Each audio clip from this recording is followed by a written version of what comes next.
Muy buenas tardes a todas y a todos, bienvenidos y bienvenidas a este webinar, a este momento de formación, de puesta en común, ¿no? Porque 15-20 minutitos que le hemos dado a cada una de las ponentes, pues es como para adentrarnos en esa reforma que se quiere hacer y en el papel que va a tener la abogacía y cómo nos va a afectar en el ejercicio diario esta nueva manera de estar dentro de la justicia, ¿no?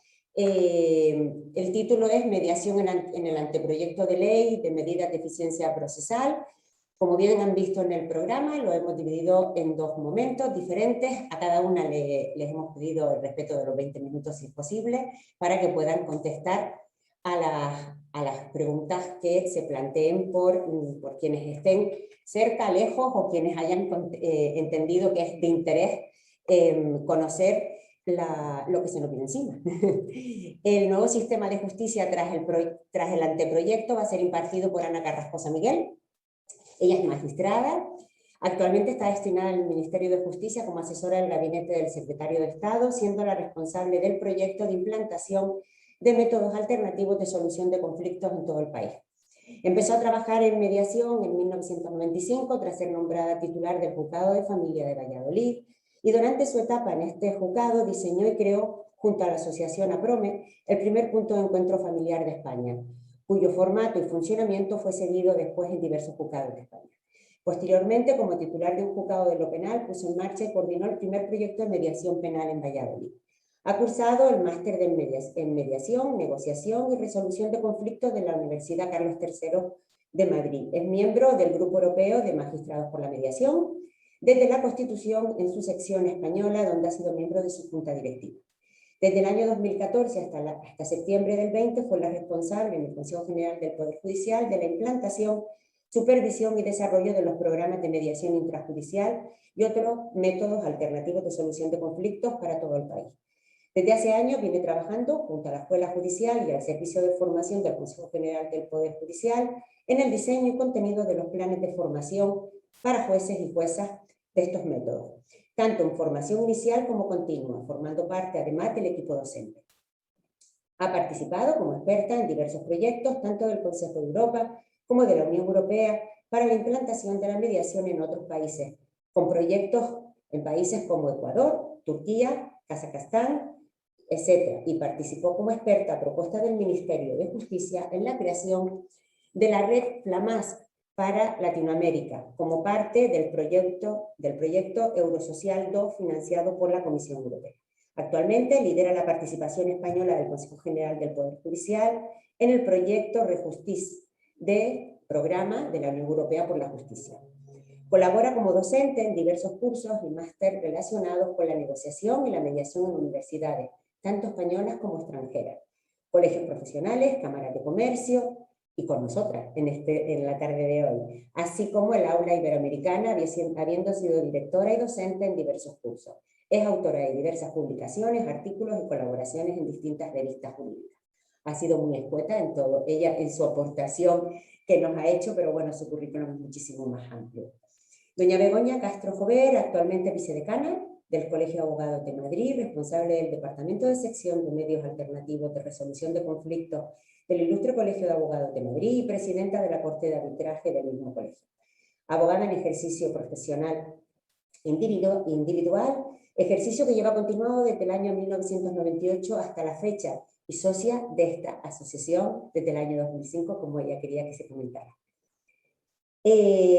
Ha participado en programas estatales de asistencia jurídica de esta asociación, así como en el servicio de asesoramiento jurídico gratuito a mujeres de TEMI. De su formación, destacar cursos de especialización en arbitraje del Colegio de Madrid y el Colegio de Abogados de Valencia, curso especialista en mediación familiar impartido por la Asociación Interdisciplinaria Europea de Estudios de la Familia, máster en mediación y resolución alternativa de conflictos de la Universidad de Alcalá de Henares, formación sobre derecho colaborativo impartido por profesores del IAP, que es la Internacional Academia de la Colaboración de Abogados Colaborativos, y en el campo de la docencia, profesora del máster de acceso a la abogacía en la Universidad Complutense de Madrid, Universidad Carlos III, Universidad San Pablo Seu, Instituto de Estudios Bursátiles y la Universidad Rey Juan Carlos. profesora asociada de Derecho Penal en la Universidad Carlos III de Madrid y conferenciante habitual en materia de medios alternativos de resolución de conflictos en diversos congresos nacionales e internacionales. También ha sido breve su exposición y agradecemos, pues bueno, porque lo más importante es oírlas a ustedes, pero hay que reconocer siempre el bagaje y todo la trayectoria que tienen quienes están exponiendo. Sin más, pues doy paso a doña Ana para que comience su intervención. Y doña Begoña hablará, que se me olvidó comentar antes, cómo afecta al ejercicio de la abogacía y concretamente a las situaciones de especial vulnerabilidad y violencia de género este anteproyecto. Muchas gracias.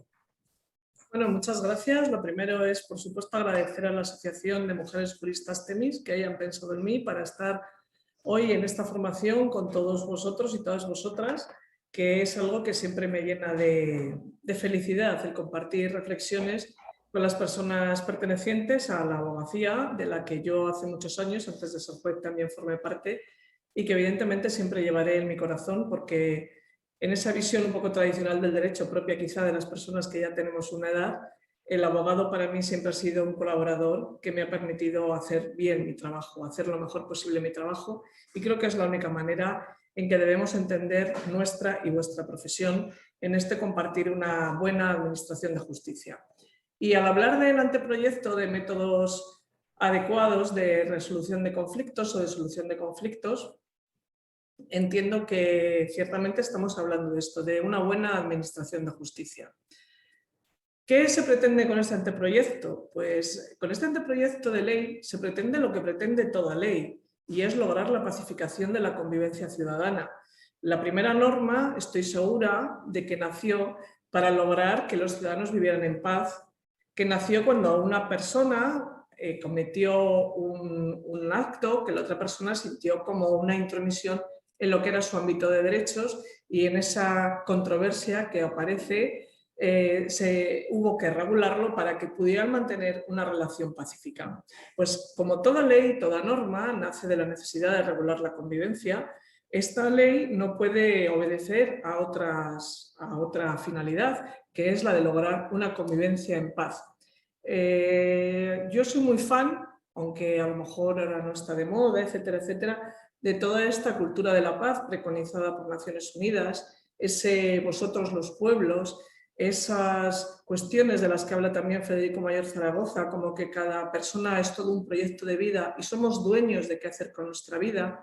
Bueno, pues yo creo que esa cultura de la paz debe invadirla todo, y debemos recordar que la cultura de la paz nace cuando, tras el horror de las dos guerras mundiales, los ciudadanos y las ciudadanas decidieron, entre comillas, dar una lección a los responsables políticos, indicando que si los ciudadanos somos capaces de resolver de una forma pacífica nuestros problemas, es porque queremos que quienes nos gobiernan hagan otro tanto de lo mismo, es decir, resuelvan los problemas que aquejan a la ciudadanía, que aquejan a los estados de una forma pacífica y no nos aboquen al horror de un nuevo conflicto bélico. Pues desde esta concepción muy amplia de lo que es la paz social, de lo que es la cultura de la paz, el anteproyecto ha recogido todo este bagaje y se ha comprometido con esta participación en la cultura de la paz y puesta en marcha desde la Administración de Justicia de la Paz, porque es cierto que no hay una posibilidad de paz si no existe justicia. ¿De qué manera el anteproyecto pretende crear este nuevo sistema de justicia del que hablaba Pino, a la que agradezco esa presentación tan cariñosa que ha hecho, tanto de Begoña como de mí, porque Begoña también es amiga y por lo tanto lo agradezco en nombre de las dos? ¿Qué queremos hacer con este nuevo sistema de justicia? Pues evidentemente, si queremos un sistema de justicia que garantice la paz social, parece lógico que el método que utilicemos para garantizar esa justicia sea también un método de paz, un método pacífico para resolver los conflictos. Un conflicto lo podemos resolver por la fuerza o lo podemos resolver, y es realmente la forma de resolverlo, lo otro será terminar un conflicto, pero quedará siempre todas las heridas, con lo cual un nuevo germen de conflicto, podemos solucionarlo también de manera pacífica. ¿Cómo podemos encontrar métodos pacíficos para solucionar los conflictos? Pues en primer lugar, es un método donde las partes colaboren. Si el método de gestión, el método por el que solucionamos, es un método que confronta, lógicamente habrá nuevas rencillas, nuevos desencuentros que a su vez supongan pequeñas contiendas, pequeños conflictos que luego haya que atender o que en un futuro se carguen, por así decir, la solución al problema global. Por lo tanto, una primera idea es que vamos a buscar métodos de colaboración. Métodos de colaboración partiendo de que la ciudadanía de este país lleva ya muchos años disfrutando de una democracia, por lo tanto es muy consciente de sus derechos y sus obligaciones, muy consciente de sus libertades, y por lo tanto estamos hablando directamente a la capacidad de autodeterminación de la ciudadanía, al ejercicio de la libertad por parte de la ciudadanía en la toma de decisiones que afecten a cómo resolver sus conflictos. Y finalmente queremos, y parece lógico y se desprende de lo que hasta ahora estoy diciendo, un sistema participativo, es decir, un sistema donde se dé la máxima capacidad de intervención a la ciudadanía al resolver sus propios conflictos. Porque todo ello redunda en dos cosas: cohesión social y madurez democrática. Cuestiones que desde luego a todos nos interesan, a todos y a todas nos interesa conseguir.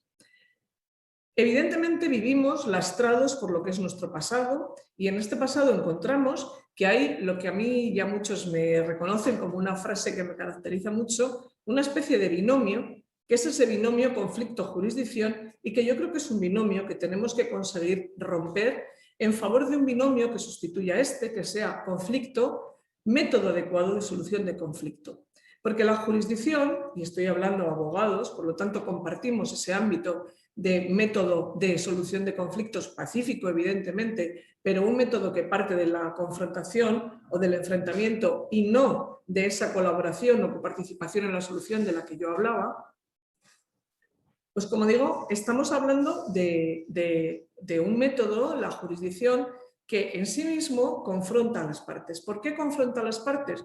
Pues no hay nada más que escuchar el propio lenguaje procesal por el que discurre este método, con eso parte contra parte, prueba contra prueba, armas de ataque y defensa, etc. Por lo tanto, si queremos realmente una sociedad pacífica, debemos intentar, diría yo, hasta la extenuación, llegar a acuerdos al resolver nuestros conflictos, logrando la máxima participación de la ciudadanía. Porque además estos acuerdos van a presentar otra ventaja, y es que en muchas ocasiones se dice: quiero que un juez diga que tengo razón. ¿De qué nos sirve, diría yo, y esta es la siguiente pregunta, de qué nos sirve que un juez nos diga que tenemos razón si después esa razón que se nos concede no se va a poder llevar a la práctica? Vosotros sabéis que cada año, cuando el presidente del Consejo General del Poder Judicial presenta la memoria ante el Parlamento, la memoria de la actividad judicial ante el Parlamento, una pregunta que surge cada año, año tras año, es por qué las resoluciones judiciales no se ejecutan, por qué hay tan alto índice de incumplimiento de las resoluciones judiciales. Podríamos entrar a analizar los motivos, muy vinculados a la escasez de medios que tiene la jurisdicción para el cumplimiento de sentencias, pero también un motivo fundamental es que todo lo que se impone se rechaza. Y la solución judicial, evidentemente, es una solución impuesta, no una solución querida por las partes en la que ellas puedan participar.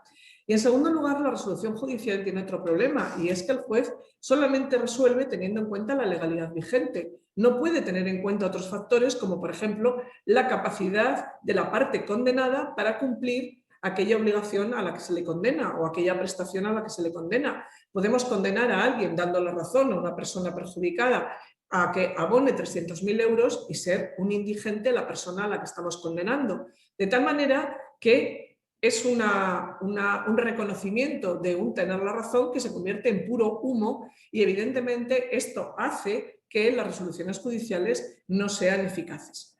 Si queremos dotar al sistema, por lo tanto, de eficacia, de eficiencia, tendremos que contar y tener en cuenta las capacidades de las partes para llevar a cabo los compromisos en los que se consagra, se concreta la solución del conflicto, sea un acuerdo o sea una imposición. Pero como digo, la jurisdicción tiene estos límites que no son los típicos límites de los que se habla al tratar sobre los métodos adecuados de solución de conflictos, singularmente cuando hablábamos desde hace unos años de mediación, o ahora de mediación también.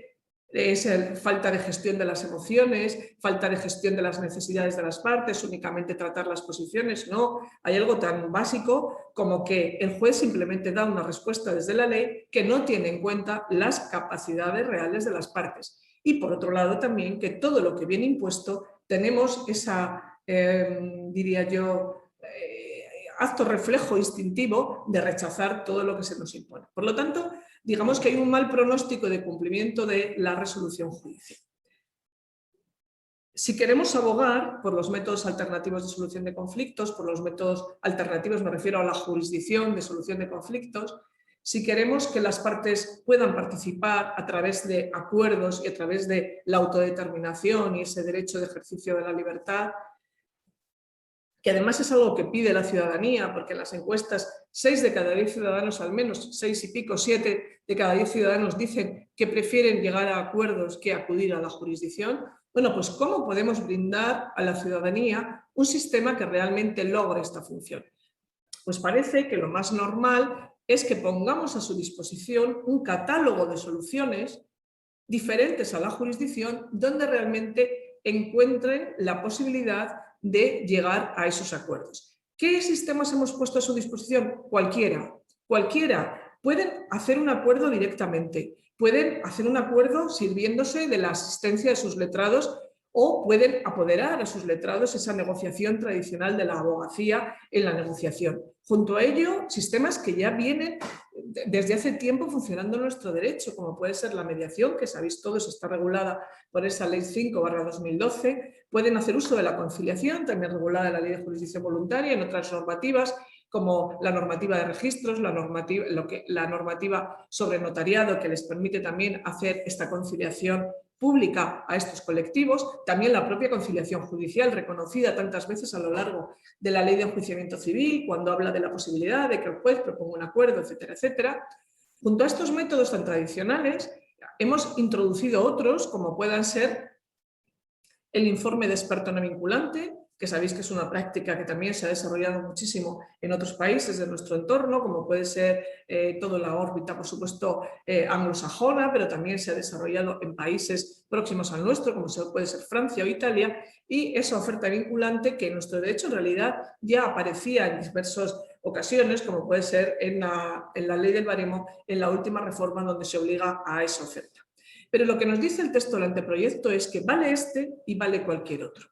¿Cuál es el problema de los métodos adecuados de solución de conflictos que puso de relieve el informe de la Comisión en relación a la aplicación que se está haciendo de la mediación? Pues el problema que pone de relieve la Comisión es el desconocimiento de estos métodos. Son tantos años de habernos acostumbrado, adiestrado, diría yo, a acudir a la jurisdicción, que para nosotros y de otros métodos nos complica la vida. Comentábamos antes de que se haya iniciado esta webinar para todos y todas, que es muy difícil conseguir que nuestras mentalidades cambien, hacer ese paso cultural de la cultura de la jurisdicción a la cultura del acuerdo. Bueno, pues es cierto que es difícil, pero también es cierto que es necesario.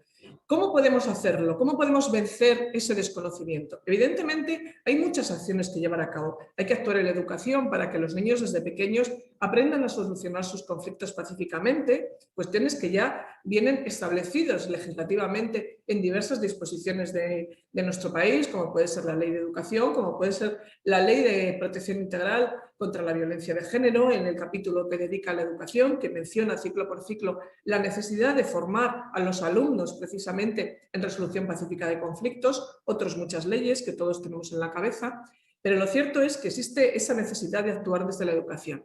Pero ¿qué pasa? ¿Qué pasa con los que ya no podemos ser educados porque ya no somos niños? Hace años que dejamos de ser niños y hace años que acabamos nuestros estudios que luego nos han situado cada uno en nuestras profesiones. Pues para nosotros este ministerio tuvo varias alternativas, existían varias posibilidades. Seguir la línea del anteproyecto de impulso de la mediación del gobierno anterior, el haber establecido al estilo italiano, simplemente acreditar documentalmente con la demanda que se ha intentado que ha habido un intento de arreglo amistoso, o podíamos hacer otra cosa que es lo que finalmente decidió el gobierno y es elevar el intento de acuerdo a la categoría de requisito de procedibilidad.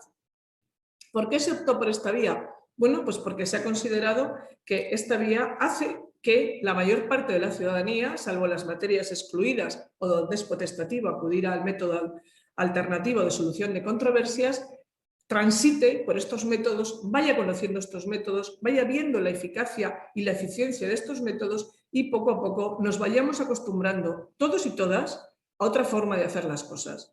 Todos y todas, ¿por qué? Pues porque la ciudadanía, cuando quiere acudir a la jurisdicción, sabe que antes tiene que acudir a estos métodos, porque el letrado va a tener que acompañar al ciudadano o ciudadana por estos métodos, porque tanto los códigos deontológicos como los estatutos de la abogacía ya establecen la obligación de cada abogado y abogada de informar a su cliente sobre la mejor forma de resolver su conflicto. Por lo tanto, ya no solamente es cómo nos va a ir en la jurisdicción y cuánto nos va a costar, sino este conflicto, bajo mi opinión experta, donde debe ir es a este método, o la mejor manera de resolverlo debería ser a través de este sistema. Por lo tanto, esto nos vuelca a todos a un nuevo sistema que además tiene también una participación y una exigencia muy importante para los jueces. Porque poner simplemente un requisito de procedibilidad podemos decir, bueno, pues va a convertirse en el antiguo acto de conciliación donde una vez intentado la gente hace el trámite y ya está. ¿Qué ha hecho este gobierno? ¿Cuál es la idea de este ministerio para que no se convierta en un mero trámite? Pues la idea de este ministerio, como todos y todas sabéis, es establecer determinados incentivos para utilizarlo, como esas ventajas fiscales, pero también determinadas sanciones, como es la nueva regulación de las costas. Ya sabéis que ya no sigue en esta materia el principio del vencimiento objetivo en costas, sino que el juez, al imponer las costas, deberá valorar la colaboración de las partes a la hora de intentar una solución consensuada. Valoración que va a seguir a lo largo de todo el procedimiento, porque a lo largo de todo el procedimiento el juez va a observar cómo la parte colabora o no para obtener esa solución consensuada. Y después hay otra sanción, que es ese abuso del sistema público de justicia para personas que utilizan el sistema de justicia para supuestos, yo diría, bagatelarios, o para aquello que realmente el sistema de justicia no va a dar una solución adecuada. Supuestos bagatelarios. Pues, por ejemplo, hace poco una compañera me comentó que tenía una demanda por un billete de autobús de 8 euros. Primero, gastar los 2.000 euros de media que cuesta un procedimiento judicial, y hablo solamente de lo inmovilizado, por así decir, y de sueldos de funcionarios, etcétera, no hablo de honorarios de profesionales. Yo creo que es algo que los países del primer mundo no podemos seguir permitiéndonos, porque los recursos son limitados. La Agenda 2030 de Naciones Unidas, en el objetivo 16, habla de una justicia sostenible, y hay algo tremendamente insolidario con esos países del tercer mundo, y es que nuestro despilfarro de recursos se hace a costa de los recursos que sustraemos a los países del tercer mundo. Por lo tanto, por una cuestión de solidaridad, por una cuestión de elemental lógica, por una cuestión de eficiencia de nuestro propio sistema de justicia, yo creo que debemos ir caminando hacia ese paradigma de la adecuación, que es lo que introduce este anteproyecto, porque una vez que ponemos a disposición de las personas el catálogo de métodos, ¿cómo decidimos a cuál ir? Bueno, pues hay unos grandes prescriptores, que sois los abogados, que sois los que vais a dar carta de naturaleza, vais a hacer efectivo ese paradigma de la adecuación, ese encaminar cada conflicto por el método adecuado. Junto a vosotros también debemos ser prescriptores, y esto es también una nueva obligación para jueces, es una nueva obligación para letrados de la Administración de Justicia y para el funcionariado en general y las profesiones jurídicas en general, quienes estamos en este lado. Por lo tanto, nuevas obligaciones, nuevas responsabilidades para todos. Finalmente, es importante porque es complicada la gestión del cambio. Por lo tanto, sabemos que los grandes aliados, quienes tenéis la llave del que el cambio llegue o no a ser verdad, sois, por supuesto, los miembros de la abogacía. Por lo tanto, os pedimos ayuda, os pedimos colaboración. Yo creo que es importantísimo que la parte sienta que está asistida y asesorada por un letrado cuando acude a uno de estos métodos, porque sois quienes les podéis realmente informar sobre lo que es mejor para ellos en cada momento, incluso informar de no vamos a seguir adelante porque no estamos encontrando en este sistema lo que queríamos, es decir, la posibilidad de terminar cuando se quiera, y luego la posibilidad de transmitir en el juzgado de una manera adecuada por qué no se pudo llegar a una solución adecuada del conflicto en estos métodos alternativos y por qué se vio la parte obligada a acudir a la jurisdicción, lo cual es importante.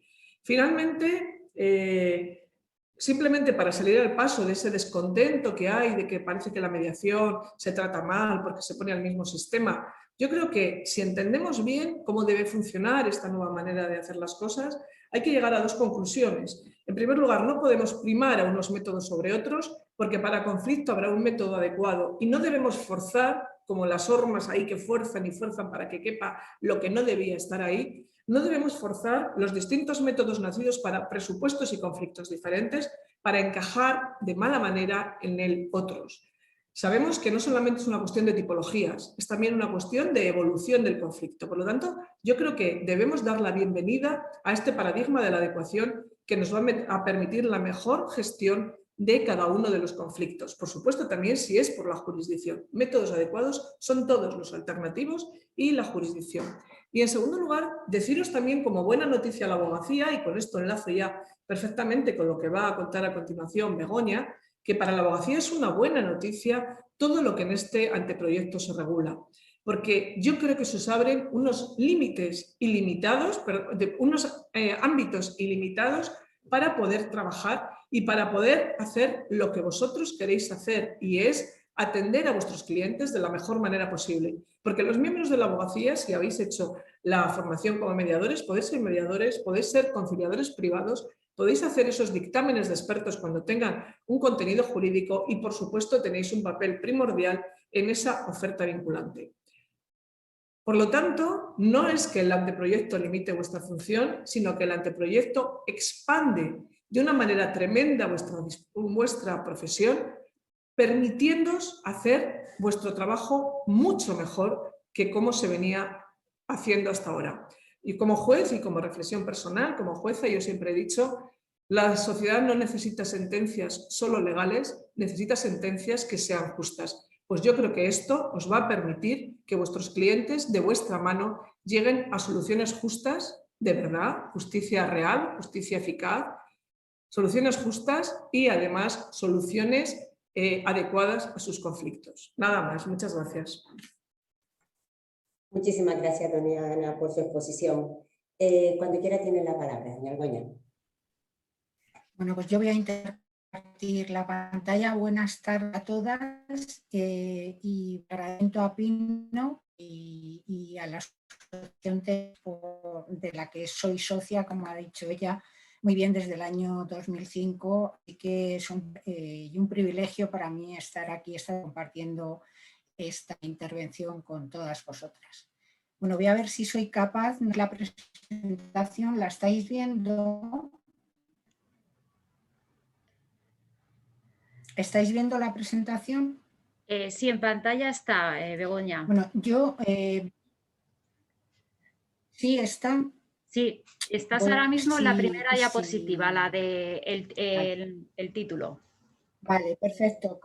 Yo no le voy a preguntar, bueno, yo, como decía Ana, a la que agradezco su intervención y sobre todo el contenido de la misma en relación con lo mismo que vamos a tratar, ya que es verdad, es así, y la verdad es que debemos hacer un ejercicio de salir de esa zona de confort para avanzar, evolucionar con el nuevo modelo que se nos presenta y que, como decía Ana, es una oportunidad. Se nos abre un nicho, se nos abren muchísimas vías de afrontar esta solución de controversias de nuestros clientes, y no debemos dejar nunca de lado que un cliente contento y satisfecho es un cliente fidelizado. Y esa fidelización y esa satisfacción que obtiene el cliente no siempre es por haber ganado una resolución judicial. Entonces, a continuación vamos a ir viendo, no sé si se van viendo las presentaciones, ahora estaría compartiendo la presentación, una frase que aparece en la exposición del anteproyecto de ley que estamos comentando esta tarde aquí y que es reveladora, y que dice así: antes de entrar en el templo de la justicia se ha de pasar por el templo de la concordia. Bien, quería también bueno, pues proporcionaros unos datos del barómetro CIS sobre justicia y tribunales. Fijaos que este barómetro, estos datos, estas encuestas, Y esta estadística es del año 2011, es decir, de hace más de 10 años. Y ya los encuestados valoraban, el 62% de los encuestados valoraba especialmente en sus letrados y letradas esa capacidad de buscar un acuerdo razonable. El 80% se pronunciaba en el sentido de que las decisiones judiciales son tan lentas que más vale evitar los pleitos. Y el 72,3% se pronunciaba en el sentido de que los pleitos son tan caros que no compensa acudir a los tribunales. Fijaos que haciendo un cómputo del total de estos datos, al final extraemos que el 71,6% prefiere el acuerdo directo o por tercero al pleito. ¿Quién piensa todavía realmente que nuestra sociedad no está preparada para la cultura del acuerdo? Y la pregunta más importante que debemos hacernos es, ¿lo estamos las profesionales y los profesionales? ¿Estamos preparados para este cambio? Bien, vamos a ver el marco regulatorio en el que debemos movernos la abogacía y que tenemos que tener en cuenta. Desde la abogacía institucional se elabora un plan estratégico que se denomina Abogacía 2020, que luego lo veremos con más detalle. Tenemos la autorregulación, como decía Ana, el código deontológico, que se aprueba el nuevo código deontológico en el 2019, y el Estatuto General de la Abogacía, recién estrenado del 2021, también hace mención, ¿no?, a este nuevo modelo y a estas formas de ejercer la abogacía a las que tenemos que atender. Y luego, por supuesto, también el anteproyecto de ley de medidas de eficiencia procesal del Servicio Público de Justicia. Fijaos que la abogacía como profesión encontrará en esta futura regulación de los medios alternativos de solución de controversias una herramienta para impulsar su crecimiento, como decíamos. Desde la abogacía institucional, este plan estratégico que os comentaba, que ha desarrollado el Consejo General de la Abogacía, pues se prevé una serie de ejes, una serie de medidas en las que se impulsa de alguna manera este nuevo modelo de ejercicio profesional. No olvidemos que tanto los colegios de abogados y abogadas somos instituciones de mediación, porque así lo establece el artículo 5 de la Ley de Mediación en Asuntos Civiles y Mercantiles y también el artículo 5 de la Ley de Colegios Profesionales. En relación con esta abogacía transformadora, si atendemos a la medida 45, quiero deciros que el plan estratégico del Consejo General de la Abogacía está en su página web y os lo podéis descargar si tenéis interés en consultarlo con más detenimiento. Bien, pues como os decía, dentro de ese eje segundo y de ese objetivo primero, en concreto la medida 45 habla de la mediación, el arbitraje y otras formas de resolución de conflictos. Y hace hincapié en esa implicación que deben tener los protagonistas en esa construcción de la solución a sus controversias, que no son más que, lógicamente, los ciudadanos. También se pone de manifiesto que la judicialización produce soluciones tardías y no plenamente satisfactorias para ambas partes. De manera que el Consejo va a promover estas figuras adecuadas de gestión de conflictos, precisamente por su eficacia, celeridad y escaso coste en relación con los procesos judiciales. Con lo cual habría que atender al proceso judicial en última instancia.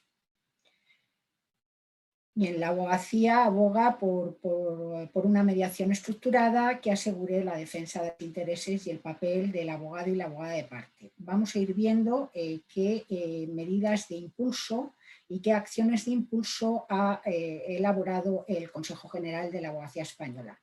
Ha publicado una guía, unas recomendaciones para la abogacía en mediación, que también la tenéis en su página y que os la podéis descargar para aquellos y aquellas que tuvierais interés. Y lo que sí que me gustaría es ahora visualizar este vídeo de difusión de la mediación, que no sé si... se va a poder ver. Es muy corto, pero creo que es muy revelador de en qué consiste la mediación.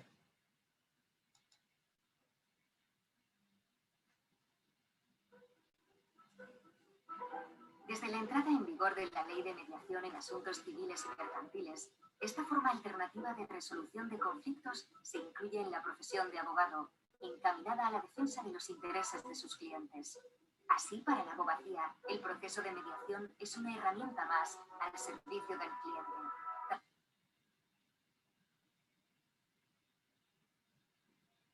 Tanto en su vertiente intrajudicial como extrajudicial. ¿Por qué acudir a la mediación? Porque ahorra costes, tiempo y confrontaciones innecesarias. Porque se puede aplicar a diferentes conflictos sanitarios, laborales, hipotecarios, familiares, de consumo, en comunidades de vecinos. Porque agiliza las soluciones al evitar ir a un juicio que puede alargarse muchísimo más.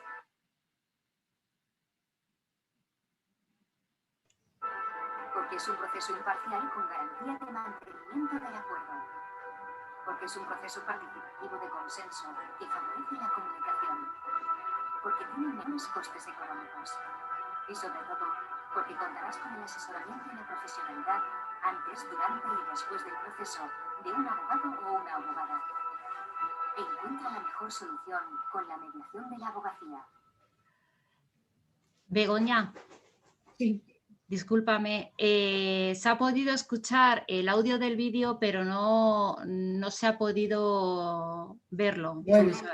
Bueno, como, a ver... Y nos facilitas claro. Sí, como está en el link, está colgado en la página del Consejo. De todas formas, yo os lo facilito. Bueno, si lo habéis escuchado es más que suficiente. Se oía bajito.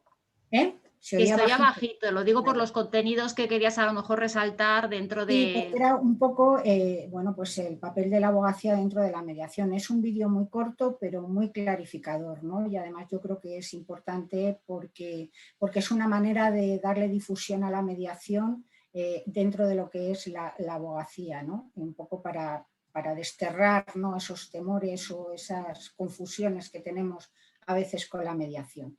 Pero bueno, vamos a continuar. No sé si se ve ahora la diapositiva del rol del abogado o abogada de parte en la mediación. ¿Qué papel vamos a desarrollar antes, durante y después de la mediación? Bien, pues antes de la mediación vamos a ver cuál es la participación. Tenemos que tener en cuenta que abogacía y mediación son dos profesiones obligadas a colaborar, desde luego, para la mejor defensa de nuestros clientes. Fijaos que el mediador crea un espacio de diálogo, pero el abogado de parte asesora.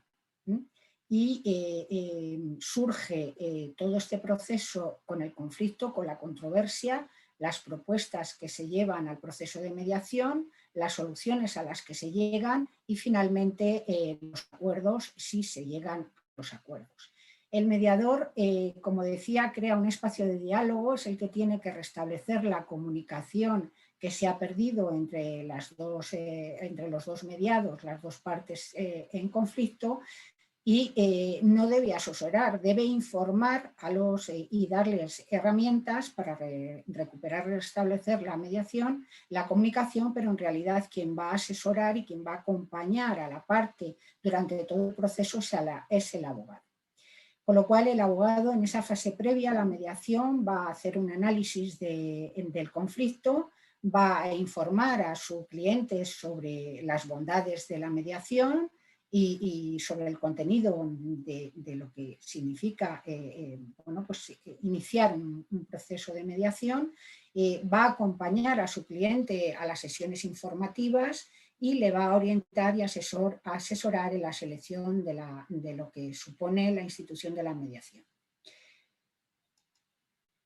Durante la mediación, pues vamos a seguir actuando, asesorando de manera técnica a nuestro cliente, participando también en las sesiones de mediación como asesor de parte y en caso de que el cliente fuera una persona jurídica representándolo y en todo caso supervisando la legalidad de aquellos acuerdos a los que se van alcanzando y siempre con carácter previo a la firma.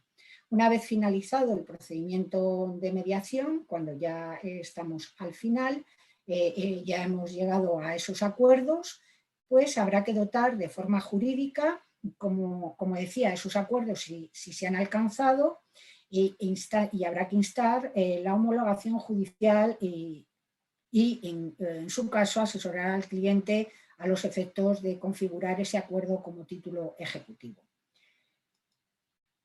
En relación con el marco regulatorio, con el marco autorregulatorio, con las normas que nos autorregulan como abogacía, tenemos el Estatuto General de la Abogacía y fijaos que ya en el propio estatuto lo que dice es que somos pacificadores o pacificadoras, somos conflictólogas, somos prescriptoras cualificadas de los medios alternativos de solución de controversias y también, lógicamente, por nuestra formación podemos ser terceros neutrales y bueno, pues podemos también ejercer como árbitros, como mediadores y intervenir en cualquier otro método alternativo de jurisdicción para la resolución de los conflictos o los litigios.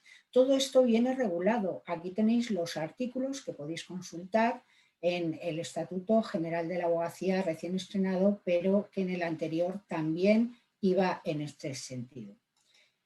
La norma autorregulatoria es nuestro código deontológico, que el nuevo código deontológico se aprueba en marzo de 2019 y fijaos que el propio código deontológico lo que dice es que estos métodos nos hacen deontológicamente irreprochables. En el propio preámbulo del código deontológico hace mención a la función de concordia característica de la actuación profesional que impone la obligación de procurar el arreglo entre las partes y exige que la información o el asesoramiento que se preste no sea tendencioso ni invite al conflicto o al litigio. Promueve la concordia como norma de conducta también entre compañeros y compañeras en el artículo 11, apartado 6. Y la concordia como medio adecuado de solución de los conflictos de nuestros clientes. Fijaos que en el artículo 12, apartado 8, dice que siempre se deberá intentar encontrar la solución más adecuada al encargo recibido, debiéndose asesorar al cliente en el momento oportuno respecto a la posibilidad y consecuencias de llegar a un acuerdo o de acudir a instrumentos de resolución alternativa de conflictos. Como vemos, la función pacificadora de la abogacía, más allá de un deber moral, es una obligación profesional. Vamos ahora a entrar en el anteproyecto de ley de medidas de eficiencia procesal del Servicio Público de Justicia y vamos a comprobar, tras su lectura, cómo bueno, pues, la abogacía adquiere protagonismo, sobre todo otras profesiones jurídicas también, pero es especialmente la abogacía. Vamos a ver que hay una enumeración que es abierta de métodos alternativos de solución de controversias. Vamos también a poder comprobar, ¿no?, cómo vamos a tener que participar de manera previa en estos métodos como requisito de procedibilidad y vamos a ver cómo esto va a tener una incidencia también en el régimen de costas. Con lo cual, este anteproyecto está actuando y actuará, una vez que esté aprobado, como catalizador del cambio de paradigma de la abogacía. Fijaos que nosotros históricamente hemos estado situados en lo que es el asesoramiento y la dirección técnica de los procesos judiciales, es decir, en la zona más baja de esta flecha y cómo hemos ido avanzando a analizar de manera previa negocios jurídicos. También hemos intervenido en el auxilio para la solución negociada de controversias y desde luego ahora ya estamos arriba de la flecha del todo para la defensa extrajudicial de intereses, participando activamente en mecanismos adecuados de gestión de los conflictos. Con lo cual este es el recorrido que estamos haciendo y donde tenemos que terminar. Por lo tanto, el nuevo papel de la abogacía y estas cuestiones las he extraído de un libro de Pascual Ortuño, que es, pues es un libro que se titula Justicia sin jueces, y que sabéis que Pascual Ortuño es miembro de GEMME y es un defensor a ultranza, como lo es Ana también, Ana Carrascosa, de la mediación y de los medios alternativos de resolución de conflictos. Y desde luego pasamos del papel que teníamos antes de ganar el litigio a toda costa a nuestro nuevo papel, a solucionar el conflicto del cliente. Del asesoramiento legal vamos a pasar a esa gestión integral de los conflictos, que van más allá de un asesoramiento legal. De la dirección letrada de los procesos vamos a avanzar a la definición de los objetivos de la respuesta en derechos, vamos a ir y avanzar a la satisfacción de los intereses de los clientes y vamos a dejar de sustituir al cliente en la batalla para acompañar al cliente negociando. En la siguiente diapositiva, aquí vemos todas las oportunidades que perdemos, que son esta zona más oscura, este área mal aprovechada por falta de herramientas y que la perdemos en nuestro ejercicio profesional como abogados y abogadas si no tenemos herramientas en negociación, en mediación, porque hay muchísimas controversias y muchísimos asuntos que no hay una norma para resolverla, pero sí que tienen una dimensión jurídica y la única manera de poder solucionar ese conflicto, esa controversia, es acudiendo a los métodos alternativos de solución de controversias. Se me ocurre un ejemplo, pues imaginad dos hermanos que se plantean heredar la empresa familiar. El mayor ha estado siempre dedicado a la empresa y el menor se ha ido a estudiar fuera y ahora vuelve y los dos pues, se pelean por dirigir y por gestionar la empresa. Pues finalmente yo creo que es una situación que tiene mala solución en los juzgados, pero sin embargo tendría solución sin duda utilizando estos medios adecuados de solución de conflictos y así muchísimos más ejemplos. ¿Cuál es el rol de prescriptor o prescriptora dentro de los métodos alternativos de solución de conflictos? Bueno, pues desde luego la abogacía es la profesión por excelencia habilitada para recibir y gestionar los conflictos con consecuencias jurídicas de los ciudadanos y no debemos dejar que sea ocupado por otras profesiones. Relevancia del asesoramiento en la selección del MAS por ser un requisito de procedibilidad, pues aquí lógicamente tendremos que tener formación y saber cuál de todos los métodos que existen es el más adecuado para el conflicto o la controversia que nos trae el cliente al despacho. Para eso vamos a tener, como decía, que estar formados y conocer las ventajas y los inconvenientes de cada uno de los métodos alternativos de solución de controversias para poder informar y asesorar convenientemente a nuestro cliente. Y luego vamos a tener que tener en cuenta también esta nueva regulación y su incidencia en las costas, como son, por ejemplo, las consecuencias de no acudir o no atender a una propuesta de MAS.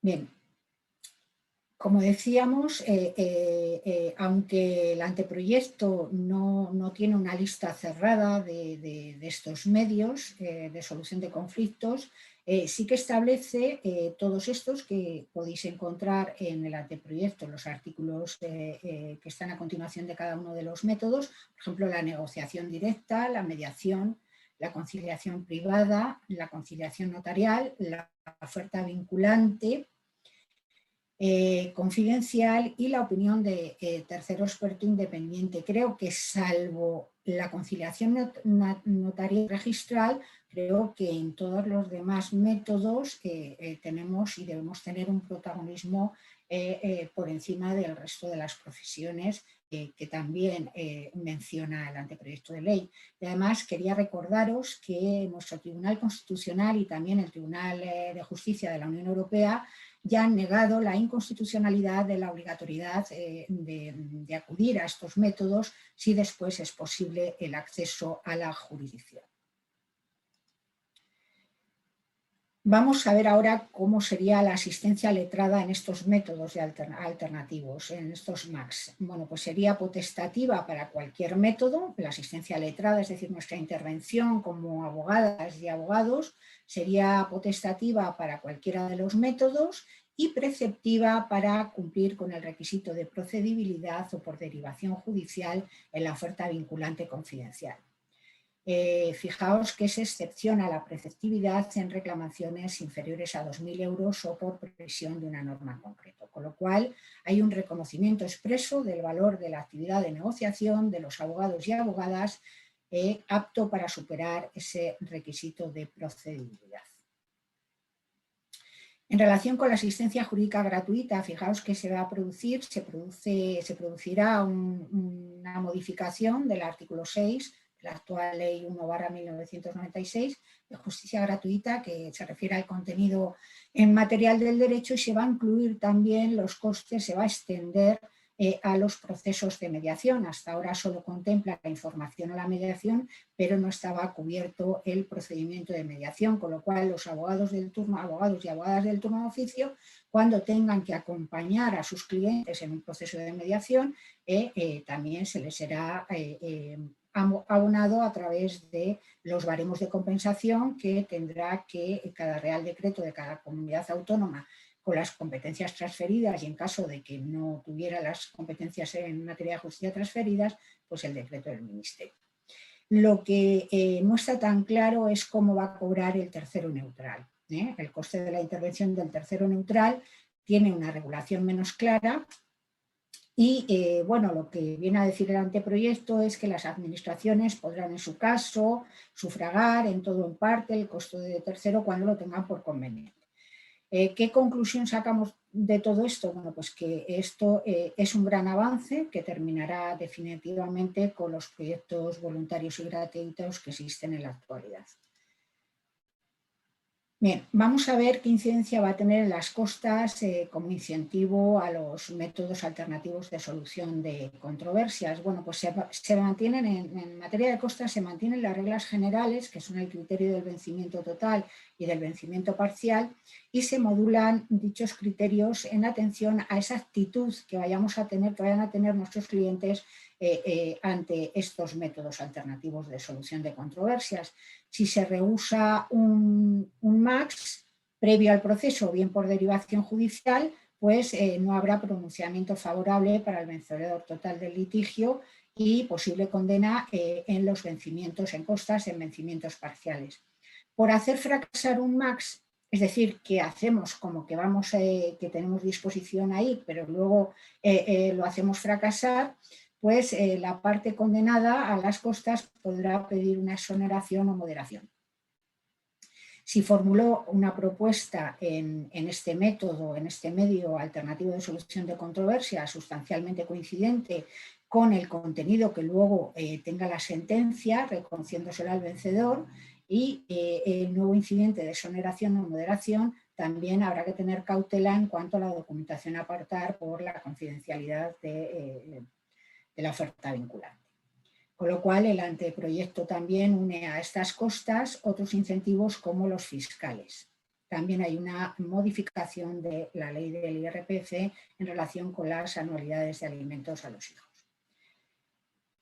Bien, las nuevas líneas de actuación profesional que se nos ponen por delante es actividad negociadora, del requisito de procedibilidad, ese reconocimiento del papel del abogado o abogada como tercero en negociaciones asistidas, como conciliador privado, desde luego como asesora preceptiva en la formulación de efectos de esa oferta vinculante confidencial, y nosotros somos por encima de cualquier otros profesionales a los que se refiere el anteproyecto de ley, los idóneos para formular esas opiniones de expertos independientes. Con lo cual no debemos desperdiciar ese guiño a la relevancia diferencial de la abogacía y sus oportunidades en el anteproyecto de los medios.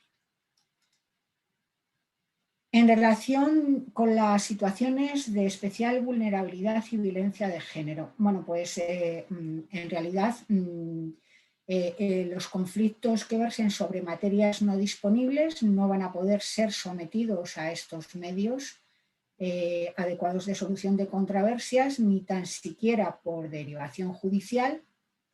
Sí podrán ser de aplicación en relación con los efectos y medidas previstos en los artículos 102 y 103 del Código Civil, aquellos efectos de medidas provisionales por demanda de nulidad, separación y divorcio, así como quedan exceptuados también de estos medios aquellas materias excluidas de mediación conforme a lo dispuesto en el artículo 87 ter de la Ley Orgánica del Poder Judicial, que, como todas sabéis, regula las competencias de los juzgados de violencia sobre la mujer. Y se vuelve a excluir la actividad negocial previa como requisito de procedibilidad cuando se pretenda iniciar un proceso para la tutela judicial civil de derechos fundamentales, adopción de medidas previstas en el artículo 158 a favor de los hijos y para el internamiento forzoso por razón de trastorno psíquico conforme a lo dispuesto en el 753 de la Ley de Enjuiciamiento Criminal. ¿Qué es lo que dice el anteproyecto de ley? Y que esto solo lo encontramos en la disposición final tercera. Lo que dice es la necesaria formación en materia de módulo de igualdad, de detección de violencia de género, de perspectiva de género y de la infancia para aquellos mediadores que deseen actuar en el ámbito del derecho de familia. Y es importantísima la detección porque muchas veces pueden acudir a un proceso de mediación mujeres que no han interpuesto ninguna denuncia, con lo cual no han adquirido la condición de víctima, pero el mediador en las sesiones de mediación empieza a detectar bueno, pues que ahí hay una violencia de género, ¿no? Con lo cual tendría que obviamente levantar la mediación porque está prohibido por la ley, como todos sabéis, pero para eso tienen que tener una formación especializada, una formación continua en igualdad, en detección de estas violencias y es muy necesario, y así lo determina este anteproyecto de ley, que fijaos que antes va a tener una intervención directa del gobierno, porque además lo dice, el gobierno determinará esta duración y contenido de estos cursos de formación, cuanto antes en la ley de mediación habla de la posibilidad de esta intervención por parte del gobierno. Bueno, y esto es todo. Yo hasta aquí mi intervención. En realidad, bueno, yo creo que el grueso lo ha comentado Ana, de lo que va a suponer un cambio. Yo me he ceñido exclusivamente a nuestro papel como abogados y espero que os haya servido para saber que se nos abre una oportunidad con este nuevo anteproyecto de ley. Muchas gracias. Muchísimas gracias a ambas por su claridad, concreción en el tiempo, respeto y sobre todo haberse ceñido a lo que les pedíamos, ¿no? Al título cada una de ustedes en su intervención.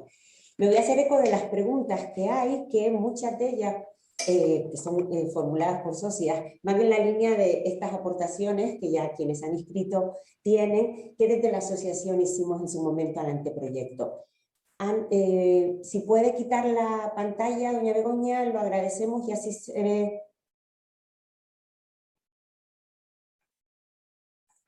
Vale, voy a empezar por la primera que aparece.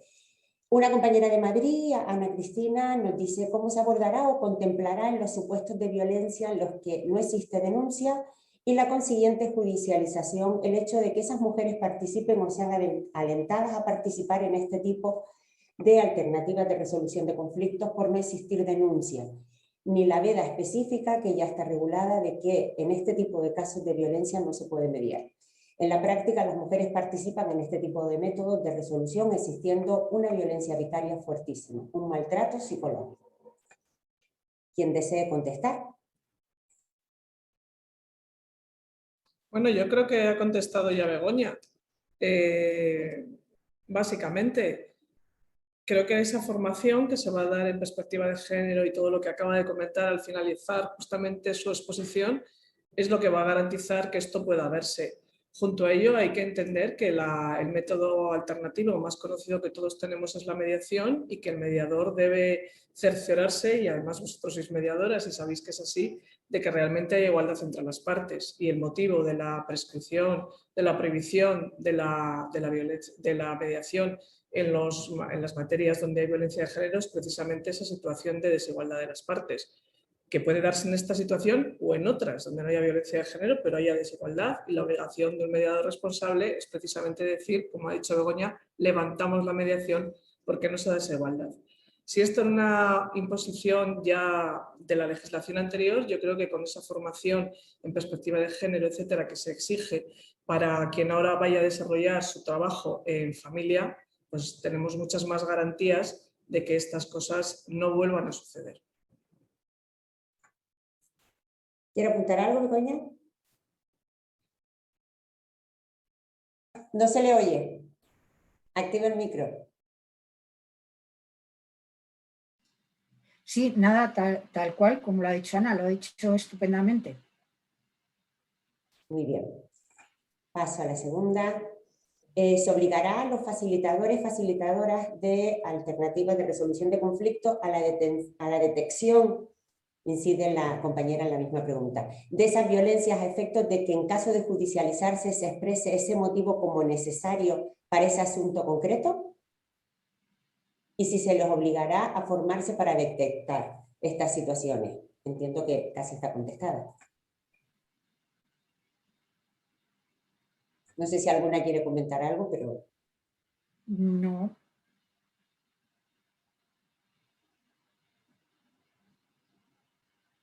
Ay, perdón, ¿no piensan que con una mayor inversión en la justicia redundaría en una menor duración de los procedimientos? Y si los mediadores y las mediadoras también cobrarían en materia de justicia gratuita. Bueno, esto creo que me toca a mí. Evidentemente, una mayor inversión en justicia redundaría en un acortamiento de los procedimientos, o mejor dicho, una adecuación de los medios a las necesidades, evidentemente haría un sistema más eficiente. Pero lo que también tenemos que plantearnos desde ese punto de vista que yo hablaba antes de la sostenibilidad de la justicia es que no podemos seguir derrochando recursos. E insisto, llevar a la jurisdicción un asunto de 8 euros a mí me parece que es derrochar un recurso, y además dudo mucho que en este caso concreto fuera la mejor solución al conflicto. Por lo tanto, es verdad que en justicia hay que hacer las inversiones que sean necesarias, pero lo que este anteproyecto plantea es que el sistema de justicia ya no es solo el sistema judicial, que ahora forman parte del sistema de justicia en igualdad de condiciones, junto a la jurisdicción, los restantes métodos de solución de conflictos. Por eso es una justicia mucho más democrática, porque es mucho más, hay una participación muchísimo más intensa de la ciudadanía. Entonces yo creo que es donde hay que poner un poco el acento de lo que este anteproyecto supone, que verdaderamente, como además plantea, y a mí que conste que me encantó el título que me han dado para mi exposición, porque he dicho, mira qué bien lo han entendido, por fin, es un nuevo sistema de justicia que incorpora en esa casa de justicia que sustituye a la casa antes de los juzgados, esa casa de justicia donde todos y todas cabemos y donde cada uno va a encontrar el método que mejor resuelva su problema. Y eso yo creo que es lo fundamental. Y la segunda pregunta no me doy cuenta cuál era, Pino, ¿me la puede recordar, por favor? Si las mediadoras y mediadores cobrarían en materia de justicia gratuita. Ah, sí, lo ha mencionado Begoña en su intervención. A ver, el Ministerio de Justicia, al alumbrar este proyecto, es consciente de que para que haya un acceso universal a la justicia y para que demos cumplimiento a la tutela efectiva de los derechos que dice el artículo 24 de la Constitución, en la que yo quiero recordar que el juez es el garante último, pero hay otras formas no judiciales de tutelar los derechos, que hemos de buscar las más efectivas, porque lo que nos dice la norma constitucional es que en ningún caso puede producirse indefensión. Yo antes hacía una diferencia entre sentencias justas y sentencias legales, y yo creo que en ese intervalo podemos encontrar supuestos de indefensión, un poco en la línea de las zonas oscuras que antes mencionaba Begoña. Si solo tenemos como herramienta el derecho y el derecho no nos da respuestas, ¿qué hacemos? Hay una desprotección o hay una falta de tutela. De tal manera que yo creo que la incorporación de estos métodos al sistema de justicia no puede sino merecer una bienvenida. Si esto es así, parece lógico que el sistema de justicia, que debe ser igual para todos, tengamos o no recursos, tiene que proveer de los recursos necesarios para que todos accedan al sistema de justicia en condiciones de igualdad, a este nuevo sistema de justicia. El anteproyecto deja muy claro, como ha mencionado Begoña, que se va a abonar con cargo a la justicia gratuita la partida del abogado de parte en el método alternativo de solución de conflictos. ¿Qué pasa con el facilitador del procedimiento, mediador, tercero neutral, etcétera, etcétera? Parece que la respuesta lógica es decir también. Pero en esto el Ministerio se ha encontrado con varios problemas. El primer problema es la cogobernanza. No es el Ministerio el único con competencia en justicia, de manera que para adoptar una medida así tiene que contar con el resto de las comunidades autónomas. Este problema existe también en justicia gratuita, pero justicia gratuita tiene su propia norma, su propio foro de debate, y era más sencillo incluir en la justicia gratuita, que es un gasto ya tradicional, asumido, asistencia letrada, bueno, pues parece que era más fácil. Es más complicado porque primero hemos de buscar una partida presupuestaria nueva y diferente a donde encajar este gasto. Porque si lo incorporáramos a la partida de justicia gratuita, mucho me temo, y a lo mejor estoy siendo un poquito mal pensada, que por parte de la abogacía habría algún clamor de, ya que cobramos poco y mal, encima nos quitan de nuestra partida. De tal manera que tenemos que estudiar mucho y muy detenidamente cómo hacer estos pagos.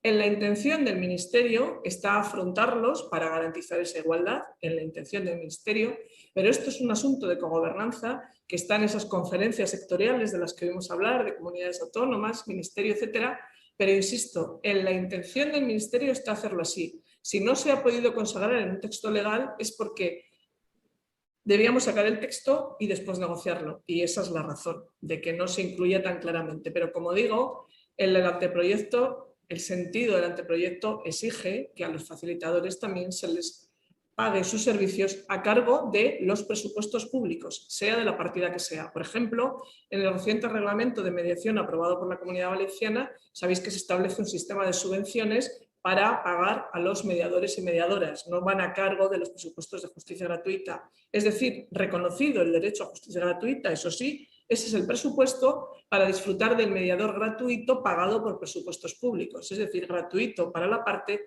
pero no hace gratuitamente el trabajo el mediador o facilitador. Contestada la pregunta, creo. Continúo. ¿No piensan que con una mayor inversión en justicia por parte de la Administración General del Estado y de las comunidades autónomas con competencias, como bien ha dicho, con el objetivo de acortar la duración del procedimiento, se impulsaría con mayor eficacia la adopción de acuerdos, y ello en el entendimiento de que la parte favorecida con la situación creada en vulneración de derechos e intereses legítimos de la otra, con independencia de las costas, es la que se ve favorecida con la prolongación del procedimiento, prolongación que será aún mayor si se establece la asistencia a mediación como requisito de procedibilidad. No sé si comparten esta afirmación, si tienen algo que comentar. Es que yo creo que esa pregunta, quizá lo entiendo mal lo que quiere decir porque es un poquito larga, yo creo que esa parte de la visión de que no se va a llegar al acuerdo, cuando en realidad lo que se pretende es que cada conflicto pueda ir a través del mejor método, de tal forma que no exigimos que haya una larguísima actividad negociadora y finalmente un fracaso y entonces se puede acudir a la jurisdicción, no. Dos abogados, por ejemplo, o dos abogadas se juntan a negociar, se ve que claramente eso no tiene ningún viso por determinadas circunstancias y pueden hacer la certificación de intentado sin acuerdo, y ya en el procedimiento veremos que el intentado sin acuerdo tenía su razón de ser y no pasa nada más, y esto puede ser una cosita muy corta en el tiempo.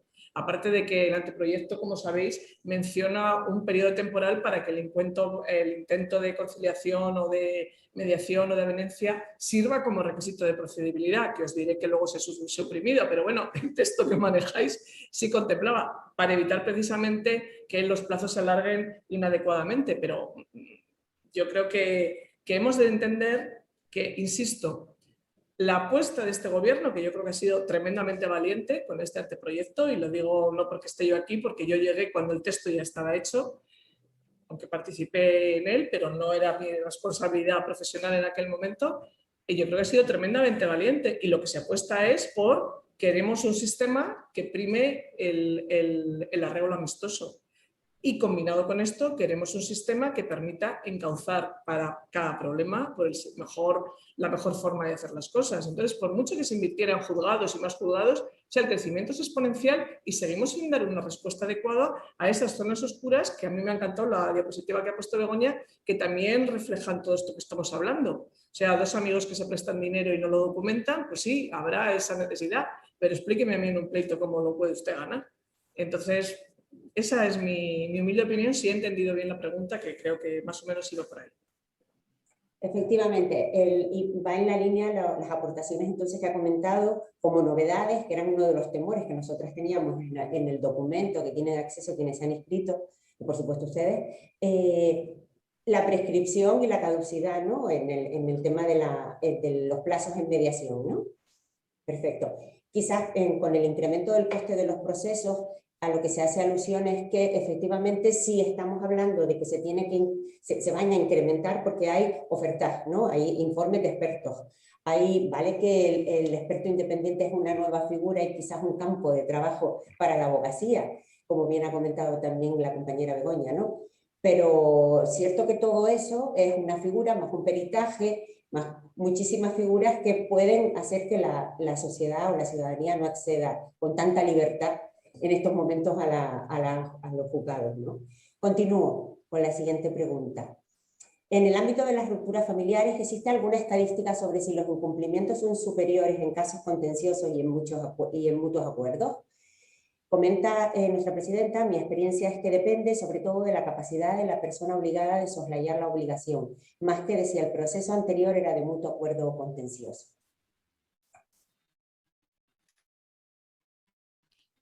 Yo aquí, bueno, que es mucho más experta en esta materia, pero mi experiencia es que, bueno, mi experiencia no solo en procesos de familia, sino en cualquier proceso que sea sometido, en cualquier conflicto sometido a mediación, es que cuando las partes son las que generan las soluciones, el acuerdo se va a cumplir de manera más fácil y más duradera en el tiempo, con lo cual eso evita el litigio. Es decir, no debemos ser cortoplacistas. Ahora podemos estar viendo la foto de que vamos incorporando nuevos profesionales, si estamos hablando de un proceso judicial, de lo que son las mediaciones intrajudiciales y de todos estos MACs por derivación judicial, empezamos a ver cómo que en el proceso intervienen más profesionales y eso va a encarecer.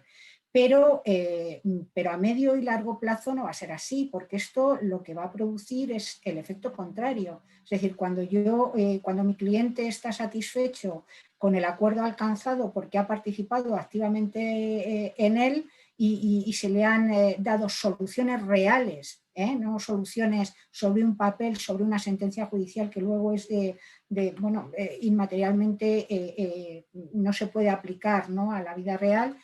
Desde luego esto a la larga lo que va a hacer va a ser evitar más pleitos a futuro. Entonces creo que es totalmente lo contrario de lo que se está planteando, ¿no? Sí, sobre el incumplimiento y si hay estadísticas. A ver, hay estadísticas que simplemente nos dicen los divorcios o separaciones de mutuo acuerdo tienen una tasa muy alta de incidentes de ejecución o de proceso de ejecución de la sentencia. Es verdad que tiene una tasa muy alta, pero una compañera mía fue de familia en Barcelona, hizo una estadística casera, por así decirlo, sobre cómo se cumplían o se llevaban a cabo dónde había más problemas en la ejecución. Y en esa estadística casera, que estuvo haciendo durante 2 años, ella vio que donde más problemas había en ejecución, por supuesto, donde más problemas había en ejecución era en los mutuos acuerdos llevados a cabo, elaborados solo con la actividad de la abogacía. Donde más problemas, más que en las sentencias contenciosas. ¿Por qué? Pues porque yo creo que aquí todos conocemos este ámbito y muchas veces se casan un poco las sentencias para llegar a un acuerdo con, digamos, poca observancia de lo que es la realidad. Yo recuerdo explorando unos menores que habían propuesto a los padres un régimen de visitas ordinarios, custodia a la madre, padre fines de semana alternos, y hablo con el niño y me dice, no, si en realidad me voy a ir a vivir con mis abuelos a Galicia porque mi madre se va a Alicante con su nueva pareja y mi padre se marcha a trabajar en Uruguay. Y a mí me han puesto casa para la madre, visitas. Entonces, a veces no se hace bien por la abogacía, no se hace bien por parte de muchos juzgados y tribunales que se limitan a una ratificación ante el funcionario sin ver si realmente el acuerdo responde a lo que debe responder el acuerdo, y dice la ley que el juez solo lo aprobará si no perjudica al orden público, terceros, etcétera, etcétera. Y bueno, eso es uno de los problemas. A continuación, en ese examen, lo que veía era que las que menos problemas tienen en ejecución son los mutuos acuerdos que nacen de un procedimiento de mediación. Pero dentro de lo que eran las sentencias contenciosas, tenían muy pocos problemas de ejecución de sentencia aquellos asuntos donde había habido un intento de mediación, aunque no se haya llegado a acuerdo. Es decir, cuando los abogados ya toman la negociación después de que las partes hayan recuperado el diálogo tras el intento de mediación. Y ahí también los problemas de ejecución eran muy bajos en ese tipo de acuerdos. Es decir, el abrir ese espacio de diálogo del que hablabais vosotros antes, yo creo que es esencial en cualquier tipo de problema, para acercar las posturas de las partes, sobre todo para una cosa fundamental, que es para aclarar malos entendidos. Yo cuando mis compañeros jueces y juezas me preguntan ¿y qué asuntos debo derivar? Yo siempre digo, pues cuando estás haciendo el juicio y piensas, pero ¿por qué no hablan, Dios mío? Esos son los que hay que derivar a mediación. Sí, de una forma muy sencilla y muy sintética. Pero yo creo que eso nos da una pauta, ¿no? Entonces, es verdad que hay jueces que fuerzan acuerdos y que ahora, bueno, quizá se hayan detectado casos donde hay una especie de coacción hacia el acuerdo, pero también hay que tener en cuenta que muchas veces cuando el juez pregunta ¿han intentado ustedes llegar a un acuerdo? Es que los abogados no han ni intentado hablar, que muchos compañeros y compañeras mías dicen, Dios mío, pero si llevan esperando para entrar en el juicio hora y media, aunque fuera ahí en la puerta, podrían haber intentado llegar a un acuerdo. O sea que yo creo que esto nos supone un aprendizaje para todos y un replanteamiento de lo que hacemos. ¿Podemos hacer más? ¿Podemos hacerlo mejor?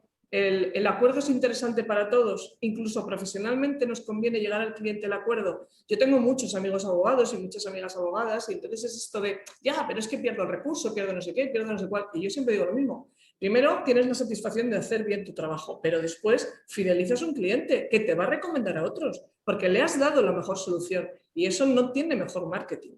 Entonces yo creo que son cosas que tenemos que ir todos compartiendo, aprendiendo y teniendo en cuenta. Y otra cosa por la que la abogacía debe trabajar, al igual que los jueces deben trabajar, es a que sí, está muy bien lo moral y la satisfacción personal, pero si hasta ahora a los abogados os interesa lo contencioso o el procedimiento, hagamos unas normas de honorarios que hagan que también nos interese el acuerdo. Y yo creo que eso es un paso pendiente de dar por la abogacía y también por la parte de la jurisdicción, carrera judicial, letrados de administración de justicia y fiscales, que de alguna manera se penalizan los acuerdos cuando llegar a un acuerdo también supone un estudio en profundidad del procedimiento y mucho trabajo si quieres hacerlo bien. Entonces, todo esto pues, nos sitúa frente a un espejo, pone de relieve, como en el callejón del gato este famoso de Luces de Bohemia, las distorsiones del sistema, y yo creo que es una buena oportunidad de entre todos y todas hacer las cosas mejor.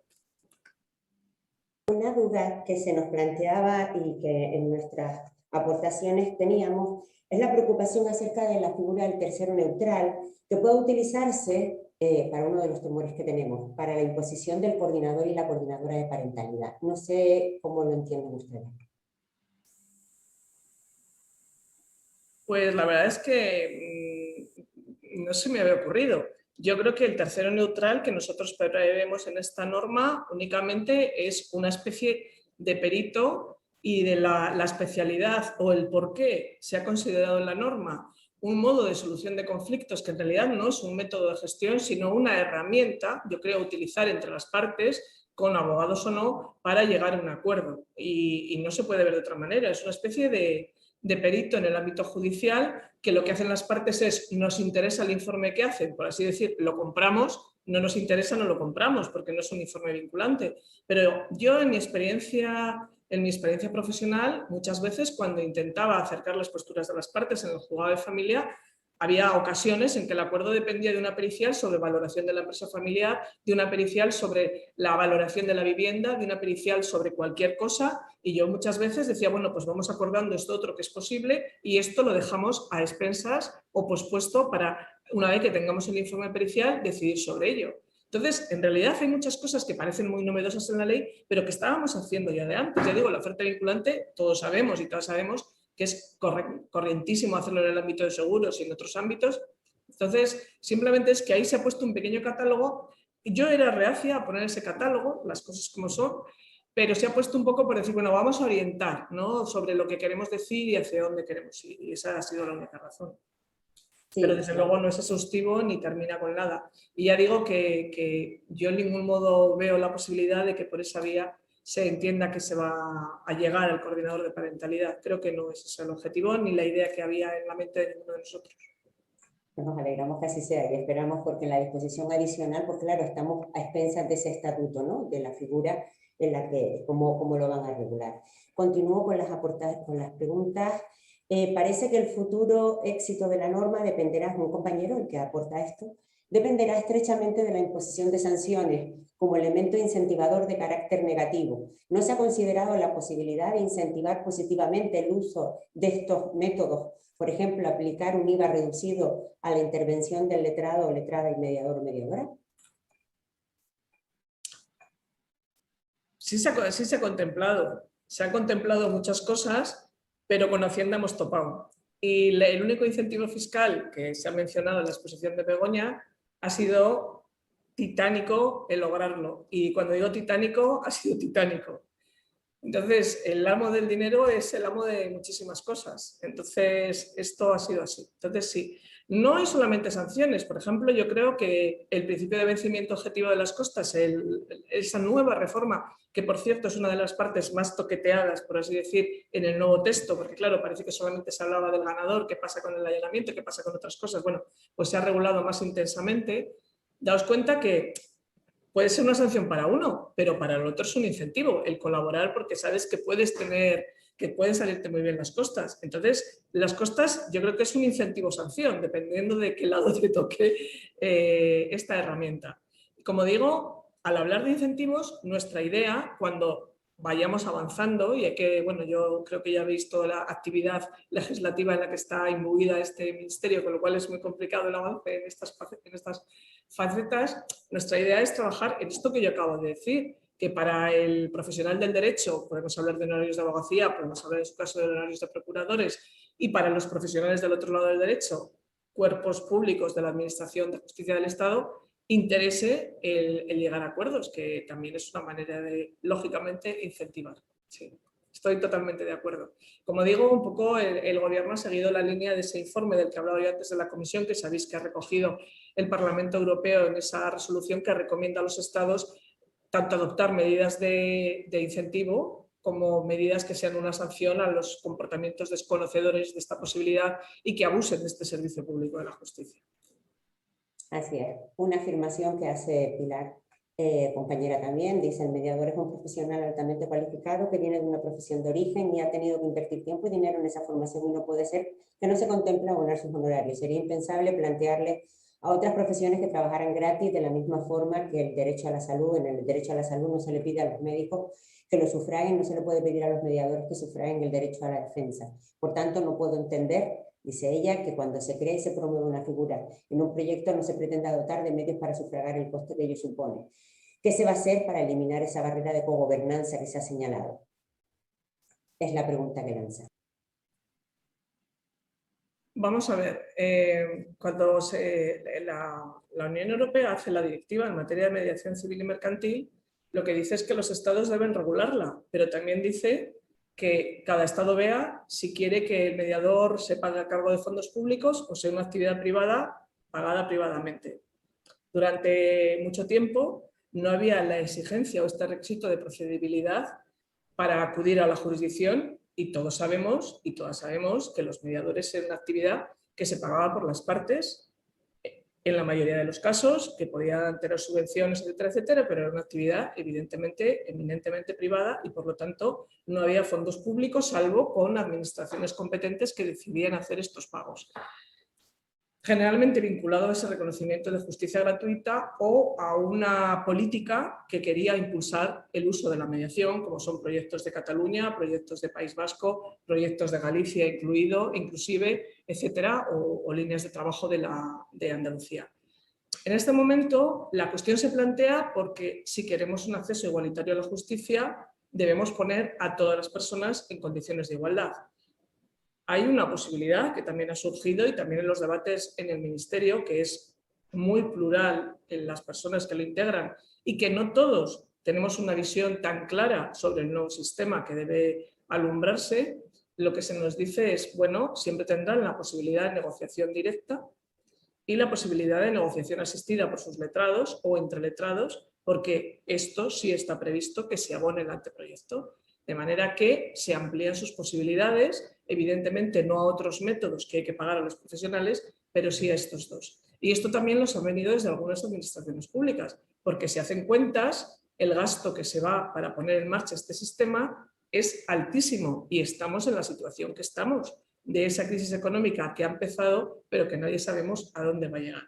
¿Va a haber fondos europeos? Sí, pero para estas cuestiones va a haber fondos europeos hasta el 2023. Y después. Entonces, claro que es una cuestión que a todos nos ocupa y preocupa, claro que estamos trabajando en ellos, pero se trata de pactar y llegar a acuerdos con las comunidades autónomas competentes en justicia. Y esa es la única manera que yo conozco, pero admitimos sugerencias, por supuesto que sí, porque realmente, como digo, es un tema que preocupa mucho en esta casa, eso es verdad. Exacto, y bueno, también en la disposición adicional cuarta se nombra, ¿no?, la creación en los tribunales superiores de justicia, ¿no?, de esas unidades de métodos adecuados de resolución de controversias, ¿no? O sea, estaremos a expensas también de cada tribunal de justicia, cómo lo cree, y esos protocolos también de actuación, ¿no?, para que sean un poco homogéneos.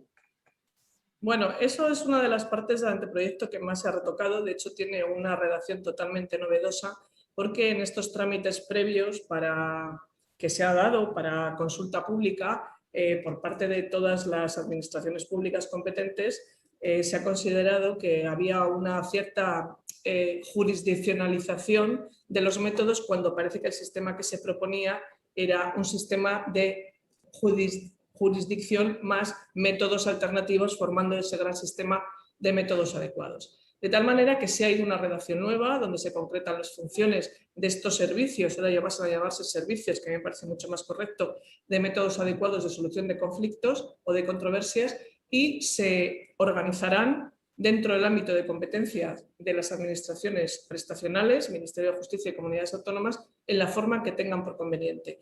¿Por qué se ha hecho así? Pues respetando lo que ya está hecho en Cataluña, lo que ya está hecho en Valencia, lo que ya está hecho en País Vasco, lo que ya está hecho en Navarra y en otras comunidades, y si me dejo alguna, Canarias. Perdonadme y permitidme que, bueno, perdonadme el olvido o la omisión, pero debemos un poco en este marco de todos a una y todas a una, por así decir, pues trabajar juntos para lograr un modelo que sea compartido por todos, que yo creo que es importante que estemos todos compartiendo un modelo común, todos y todas en este nuevo sistema de justicia. Y esa es la razón por la que se ha avanzado a este otro sistema. Entonces, ciertamente en estos servicios no se llevarían a cabo la prestación, sino simplemente sería una pasarela donde estarían los registros y desde ahí se iría derivando a unos y otros y, por supuesto, informar, coordinar, colaborar, etc. Bueno, y las dos últimas preguntas que les lanzan quienes intervienen a ambas y quien quiera contestar. Me gustaría saber qué opinan las ponentes sobre la posibilidad que tiene el juez y o el fiscal en procesos de familia de cuestionar e incluso recomendar una determinada medida que modifica a veces sustancialmente los acuerdos alcanzados por los progenitores en un espacio de mediación, con todas las garantías y para el que los interesados hicieron un esfuerzo enorme. Begoña, cuando quiera. Pues la verdad es que no sé qué decir. No he entendido muy bien la pregunta. Es en relación con acuerdos que llevan a cabo las partes y que luego son modificados por el fiscal o por el juez. Efectivamente, me gustaría saber, dice, qué opinan las ponentes sobre la posibilidad que tienen tanto los jueces como los fiscales en un proceso de familia de cuestionar e incluso recomendar una determinada medida que modifica a veces sustancialmente aquellos acuerdos que han alcanzado los progenitores en un espacio de mediación con todas las garantías y para el que los interesados hicieron un esfuerzo enorme. Bueno, pues yo no sé si no se atenta al interés superior de los menores en caso de que los hubiere, y todo está dentro de un marco legal, y no entiendo por qué, no sé, a lo mejor Ana sabe de alguna situación en concreto, a mí es que nunca me ha ocurrido. Entonces la verdad es que me produce extrañeza, ¿no? Como la extrañeza que me produce cuando estás en el ámbito penal en una conformidad, esté el juez ahí en la sala, en el medio del fiscal y el letrado defensor. No sé, eran situaciones atípicas. En el caso que nos planteas, no sé si Ana tiene alguna experiencia en este sentido o alguien le ha comentado. Bueno, a mí la pregunta me llama la atención, que creo que dice que el juez recomiende una medida diferente. Entonces yo entiendo que ante lo que le explican, en ese control que tiene que hacer del convenio, porque le obliga a la ley a hacer ese control del convenio, que sea beneficioso para los menores, no contradiga el orden público, no perjudique a una de las partes y que el acuerdo sea legal, pues a lo mejor entiende que sería más adecuado un acuerdo de otra forma. ¿Por qué a veces el juez puede indicar la conveniencia del acuerdo sea de otra forma? Porque el juez tiene mucha experiencia en ejecutar las sentencias y hay acuerdos que para las partes es importante que consten, pero que son inejecutables, como por ejemplo, y esto lo digo por propia experiencia, que se traten con respeto en la entrega de los menores. Sí, sí, eso está muy bien en el acuerdo de mediación, pero eso no puede pasar del acuerdo al convenio que aprueba la sentencia judicial, porque en el caso de que no se traten con respeto, que alguien por favor me explique cómo consigues que se traten con respeto.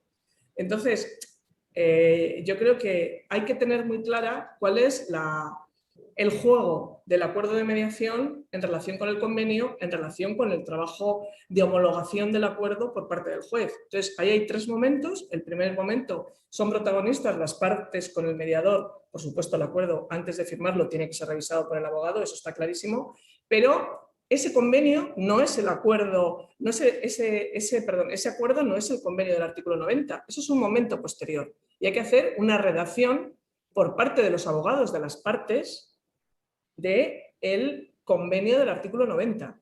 Y ese convenio del artículo 90, en el que ahí son protagonistas los abogados, porque es el acuerdo jurídico, luego tiene que ser homologado por el juez. Y el protagonista y es el juez que tiene que hacer el control de legalidad que le exige y le obliga la ley. Entonces, yo entiendo que si solo es esa recomendación, pues algo le habrá chirriado o le habrá preocupado o dirá, esto luego no hay quien lo ejecute, como puede ser muchas veces regímenes de visitas, que si tú ves las profesiones, por ejemplo, alguien que se dedica a la hostelería, pues es imposible que se cumpla, por mucho que sea el deseo de las partes, sea un régimen de visitas más o menos ordinario. Quizá por eso haya esa recomendación. A mí no me preocupa que sea una recomendación. Me preocuparía si fuera otra cosa, pero en cualquier caso el juez tiene que cumplir con su tarea, con acierto o sin él. No siempre los jueces hacemos las cosas bien, no siempre los mediadores hacen las cosas bien, no siempre los abogados, no siempre los fiscales. Entre todos debemos hacerlas bien. Por eso es importante que todas las piezas que forman este puzzle pues seamos capaces de coordinarnos de la mejor manera posible.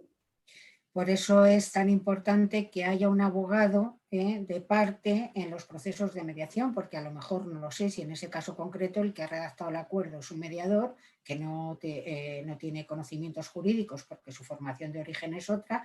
Por eso es tan importante la intervención del abogado de parte en los procesos de mediación, para que acaben dando una forma jurídica al acuerdo al que han llegado, que luego pueda ser homologable en vía judicial o... Claro, lo cual no quiere decir, como estoy segura que Begoña comparte conmigo, que esté el abogado de parte en todas las sesiones. No. Lo que dice la ley de mediación es que el mediador debe de asegurarse de que la parte está bien asesorada y bien informada. Por lo tanto, en cuanto llega a tocar un terreno resbaladizo, viscoso, donde dice uy, uy, uy, uy, aquí falta información o falta asesoramiento, incluso aunque sea abogado, él o ella no pueden asesorar. Tienen que decirle, vete a que te asesoren sobre este punto concreto del acuerdo. Y hasta que no estés informado o asesorado, no podemos salir adelante. Entonces, yo creo que eso es algo fundamental. Es ese acompañamiento continuo durante el proceso de la mediación, ¿no?, al que están aludiendo. Claro. Exacto. Lo que sí comenta un compañero es que, bueno, que estas situaciones sí se le han dado y que no son, que no se ha visto solamente en obligaciones, ¿no?, sino que sí se ha visto en estas situaciones. Ya por último, se contemplará la figura del coordinador parental en asuntos de alta conflictividad como los de violencia de género con cargo a la justicia gratuita. ¿Se tiene previsto regular la figura legalmente? No se le oye, doña Ana. Yo creo que ya ha quedado claro de lo que he dicho antes, que hasta donde yo conozco de los proyectos del Ministerio no está prevista la regulación de la figura. O sea que yo sepa no. Vale, pues no sé si quieren comentar algo más.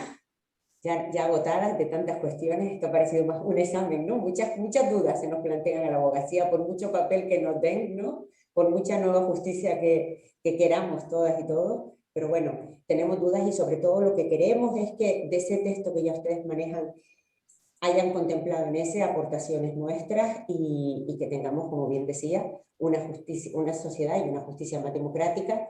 Y Begoña, que tengamos las mediadoras y que tengamos la abogacía un papel primordial como operadoras jurídicas que somos, ¿no?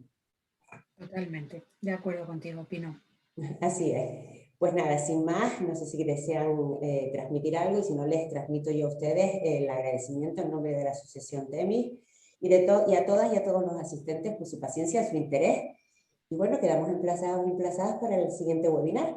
Muchísimas gracias. Muchísimas gracias. Gracias a vosotros. Hasta pronto. Un saludo, hasta pronto. Hasta luego.